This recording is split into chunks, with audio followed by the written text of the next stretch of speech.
کوئی بھی ہو، لیکن اگر نماز جنازہ کے مسئلہ وہ جانتا ہے تو وہ نماز جنازہ پڑھائے. اگر بیٹا ہے تو پڑھا سکتا ہے، بھائی ہے تو پڑھا سکتا ہے، اور اگر اس کے کوئی رشتہ دار قریب سے قریب ہے پڑھا سکتا ہے، اور اگر اس نے کسی کے بارے میں وصیت کی ہو تو وہ پڑھا سکتا ہے.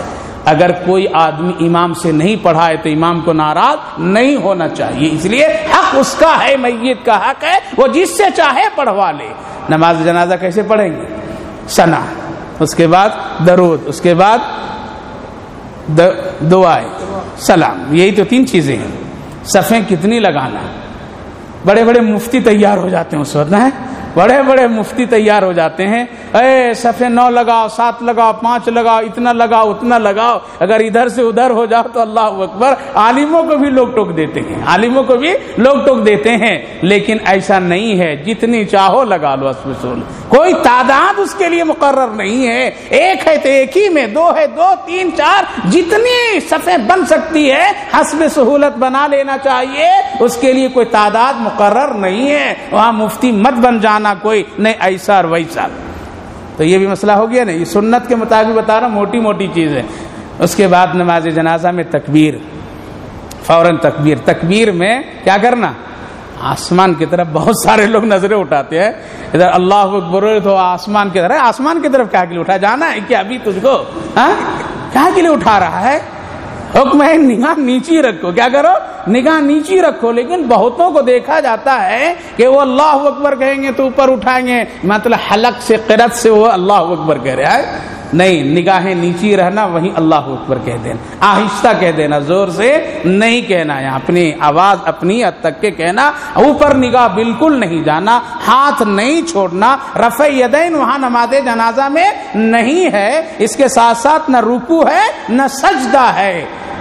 یہ نماز جنازہ جو کہتے ہیں نا، ہم کو اور آپ کو سمجھانے کے لیے عربی میں کہتے ہیں صلاۃ جنازہ، صلاۃ کہتے ہیں. صلاۃ کے مطلب دعا بھی ہے، دعا. تو یہاں سب کیا ہے؟ دعا ہی دعا ہے، اس کے سوا کچھ بھی نہیں ہے. جب آپ سلام پھیر لیے امام کے ساتھ، اب اور ضروری مسئلہ اب یہ ہے کہ اب آگے کوئی ایکسٹرا دعا اس میں مت لگاؤ. لگاتے ہیں نا، اب قل اعوذ برب الفلق پڑھیں گے، ناس پڑھیں گے، سورہ فاتحہ پڑھیں گے، آیت الکرسی پڑھیں گے، کھڑے ہو کر کے سب لوگ پھر ہاتھ پڑھیں گے، دعا کریں گے. کیا نبی کی یہ دعا نہیں پسند آئی؟ رسول اللہ نے جو طریقہ بس یہیں تک کہ اس کے آگے ہم لوگوں نے کسی حدیث کی کتاب میں پڑھا ہی نہیں. اگر کوئی دنیا کا عالم اگر کوئی پیش کر دے کہ ہاں اس کے بعد بھی اس طرح کا دعا کرنا قرآن و حدیث اور صحابہ ائمہ مجتہدین ائمہ کرام سے اگر ثابت ہے تو کوئی بات آگے بن سکتی ہے. لیکن میں بہت دعوے کے ساتھ کہتا ہوں، بس سلام کے بعد قصہ ختم. اب کوئی دعا الگ سے نہیں. یہی تو دعا نبی اتنی پیاری دعا ہوتا ہے، اللہم اغفر لحینا ومیتنا وشاہدنا وغائبنا. اے اللہ، یہ جو میت یہاں حاضر ہیں، جو غائب ہیں، جو کہیں بھی ہیں، اے اللہ جو چھوٹے ہیں بڑے ہیں، اے اللہ سب کی مغفرت فرما دیجیے. آج رسول اللہ نے بتا دیا، اس سے بڑی اور پیاری دعا کیا ہو سکتی ہے؟ اب امام صاحب کھڑے ہو کر کے بہت لمبی چوڑی دعا، مقتدی بھی کھڑے ہو کر کے لمبی چوڑی دعا، یہ سب سنت رسول کے خلاف عمل ہے. اس لیے ہم اور آپ سنت رسول خلاف عمل کریں گے، میت کو کچھ بھی فائدہ نہیں ہوگا. دوسرا ایک مسئلہ بہت اہم، نماز جنازہ ہو گئی، آؤ بھائی دیکھ لو ذرا سا، دیکھ لو ذرا سا. یہ ذرا سا دیکھنے کا حکم نہیں ہے، بس نماز جنازہ سے پہلے کر لو، پہلے کر لو. نماز جنازہ کے بعد دیکھنے کا بالکل حکم نہیں ہے.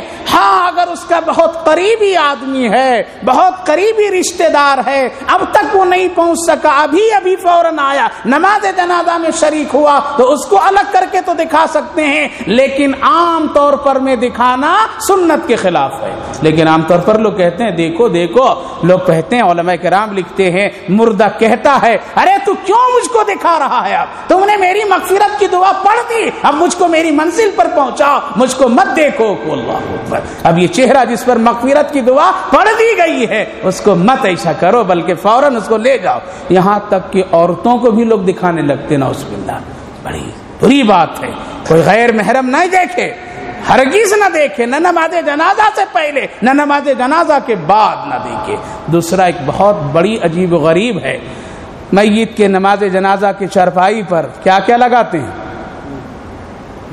چادر سفید رکھ دیا، پھر چٹائی حصیرے رکھ دیا، اس کو جنازے کے وہ کھاٹ پر رکھ دیے، اس کے بعد اوپر سے کیا کرتے ہیں ہم لوگ، بہت منقش آیت الکرسی اور سورہ فاتحہ قل هو اللہ کا منقش حروف سے لکھی ہوئی چادر بھی ڈال دیتے ہیں، ڈالتے ہیں نہیں ڈالتے؟ ہاں، اس کو کیا کہتے ہیں، غلف کہتے ہیں، وہ ڈال دیتے ہیں۔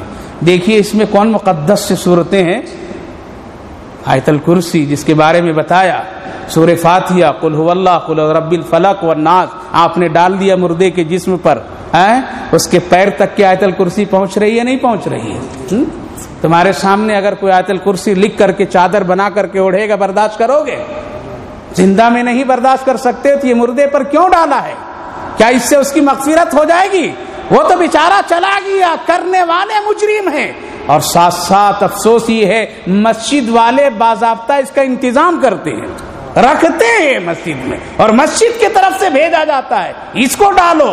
یاد رکھو یہ قرآن کی بھی حرمتی سری ہے، اس کے پیر تک کی آیت الکرسی پہنچ رہی، سورہ فاتحہ لگ رہی ہے، اور پھر جلدی قبرستان میں پہنچنے کے بعد مردے کو قبر میں ڈالا جاتا ہے، ادھر اس چادر کو لپیٹ کر کے جیسے چاہتے ہیں لوگ پھینک دیتے ہیں، پھر اٹھا کر کے اسی جنازے کی چارپائی پر لا کر کے کئی دنوں تک کے مسجد میں پڑی رہتی ہے، مؤذن غریب کی نظر پڑے پھر اس کو تہ کر کے کسی دوسرے مردے کے لیے رکھ دیا جاتا ہے۔ اس لیے یہ بے حرمتی ہے۔ اگر اڑھانا ہے، ڈالنا ہے تو کیا کرو، کوئی ایسی چادر ڈال دو جس میں قرآن کی آیتیں لکھی ہوئی نہ ہو، اس سے ہمارے ایمان میں کوئی فرق نہیں آتا ہے، بلکہ کرنے میں قرآن کی بے حرمتی ہوتی ہے۔ اس لیے ایسا نہیں کرنا چاہیے، نہیں کرنا چاہیے۔ بتاؤ لوگوں کو، سمجھاؤ لوگوں کو، اور مسجد کے ذمہ دار اس طرح کا عمل کر کے نہ دیں۔ یہاں اگر انتظام نہیں ہوگا تو شاید کہ یہ کام رک سکتا ہے، اسی لیے ایسی چادریں انتظام نہیں کرنا چاہیے۔ کفن دفن ہو جانا، مٹی ڈالنا ہے قبر میں، اس کے سب سے قریبی آدمی قبر میں اترے، ڈالے، عورتوں کا مسئلہ الگ ہے، مردوں کا مسئلہ الگ ہے۔ جب آپ ڈال دے قبر میں، پھر مٹی ڈالے، اس وقت یہی آیت کریمہ پڑھیں، منہا خلقناکم وفیہا نعیدکم ومنہا نخرجکم تارۃ اخری، مٹی کو برابر کر دیا جائے۔ اس کے بعد لوگ پھر ایک عمل کرتے ہیں، 40 قدم یا 100 قدم 200 قدم آنے کے بعد پھر دعا ہوتی ہے، اور دعا کے بعد پھر کیا ہوتے ہیں، سوکھا کھجور تقسیم ہوتا ہے، سوکھا کھجور تقسیم ہوتا ہے۔ بیچارے کا کیا حال وہاں ہو رہا ہے، یہاں میٹھا میٹھا کھجور کھا رہے ہیں، میٹھا میٹھا کھجور کھا رہے ہیں۔ یہاں دعا کوئی خاص طور سے کرنے کی نہیں ہے، بلکہ اگر تم چاہو، حکم یہ ہے یہاں سے نکلو تو اس کے لیے مغفرت کی دعا انفرادی طور پر میں کرتے کرتے تم چلے جاؤ، 40 قدم 100 قدم، اس کے لیے ضروری نہیں ہے اجتماعی دعا کرنا۔ اگر کر رہے ہیں تو یہ کھجوروں کا تقسیم کرنا یہ ضروری نہیں ہے، یہ ضروری نہیں ہے۔ اس لیے میرے بھائیوں بزرگوں، اللہ رب العالمین ہم لوگوں کو سنت کے مطابق جینے مرنے کی توفیق عطا فرمائے۔ اور بہت سے باریکی مسئلے ہیں، انشاءاللہ کبھی جمعہ کے بیان میں بھی اس کو بیان کروں گا، تاکہ ہماری زندگی میں یہ سنت آئے اور اس پر ہم لوگ عمل کرنے والے ہوں۔ خدا نخواستہ کوئی بات ایسی ہو جائے تو کوئی اس پہ ناراض نہیں ہو۔ کیوں نہیں مسجد والے ہمارے گھر مردے کے لیے، میت کے لیے ایسی چادر کیوں نہیں بھیجا، کیوں روک لیا؟ جھگڑے نہیں کرنا، ایسا کیوں نہیں کیا؟ نہیں کرنا، بلکہ کوشش یہ کرو ہم اپنے مردے کو، اپنی میت کو سنت کے مطابق رخصت کریں، جس سے اللہ بھی خوش ہو جائے، اللہ کے رسول بھی خوش ہو جائے۔ انشاءاللہ کل کا جو بیان ہوگا اس میں ایک ایسی دعا ہوگی بچوں کے لیے کہ بخار لگ جائے تو بخار اس کے پڑھنے سے اتر جائے۔ بچے کو بخار برابر رات میں اچانک لگ جاتی ہے، اب دوا نہیں، اسٹور بند ہے، کیا کرے؟ ایک دوا میں دوں گا انشاءاللہ قرآن کی آیت کی روشنی میں کہ ماں پڑھے گی بخار اتر جائے گا، باپ پڑھے گا بخار اتر جائے گا۔ پھر حضرت ایوب کا واقعہ سنیے، 12 سال تک کی ایک بیوی حضرت ایوب کے ساتھ کیسے زندگی گزارتی ہے۔ پھر لا الہ الا انت سبحانک انی کنت من الظالمین کے بارے میں سنیے، اس کی کیا فضیلت ہے اور اس کا کیا حکم ہے، اس کے پڑھنے سے اللہ کیسی کیسی مصیبتوں کو دور فرماتا ہے۔ اس کے بعد پھر قیامت کی علامتیں سنیے اور ایک مسلمان کی پہچان سنیے۔ انشاءاللہ کل یہ سب ضروری باتیں آپ کو اللہ سننے سمجھنے کی، ہم کو بھی عمل کی توفیق عطا فرمائے۔ وقت زیادہ لے لیا، انشاءاللہ کل کوشش کروں گا کم کا۔ کہیں گے مولوی بہت چالاک ہے، روزانہ بڑھا رہا ہے، 20 منٹ سے شروع کیا ہے، 11 بجا دیا تو 12 بجا دے گا۔ خیر آپ کی محبت مجھ کو مل رہی ہے اس لیے بات کر رہا ہوں، جب محبتیں نہیں ملے گی تو بات بھی نہیں ہوتی۔ آپ بڑے اچھے ہیں، اللہ سے دعا کرتا ہوں اللہ آپ کی اس بیٹھنے کو قبول فرمائے اور آپ کی نیکیوں کو خوب اللہ بڑھائے، جیسے میں وقت بڑھا دے رہا ہوں اللہ آپ کی نیکیوں کو بڑھا دے۔ اللہم صلی علی سیدنا نبینا حبیبنا مولانا محمد وبارک وسلم علیہ۔ اے اللہ ہم سب کمزور ہیں، گنہگار ہیں، ہم سبوں کے گناہوں کو معاف فرما دیجیے، آئندہ بچنے کی توفیق عطا فرمائیے، خیر کے فیصلے فرمائیے، رمضان مبارک کی برکتیں، رحمتیں، سعادتیں ہم سب کو میسر فرما دیجیے، جو کچھ ہم لوگ عمل کر چکے ہیں اس کو قبول فرما لیجیے، جو کرنا ہے اس کی توفیق عطا فرما دیجیے۔ اے اللہ بیماروں کو شفا عطا فرما دیجیے۔ ایک صاحب اپنی والدہ کے لیے دعا کے لیے کہے تھے، اللہ ان کی والدہ کو صحت و عافیت عطا فرما دیجیے، اور جو لوگ بھی بیمار ہیں ان کو شفا فرما دیجیے، اور صحت مندوں کی صحت کی سلامتی کر دیجیے، جو لوگ دنیا سے جا چکے ان سب کی مغفرت فرما دیجیے۔ ہماری اس مختصر سی دعاؤں کو اپنے کرم سے قبول فرمائیے۔ اللہم ربنا تقبل منا انک انت السمیع العلیم وتب علینا انک انت التواب الرحیم، وصلی اللہ تعالی علی خیر خلقہ محمد وعلی آلہ واصحابہ اجمعین برحمتک یا ارحم الراحمین۔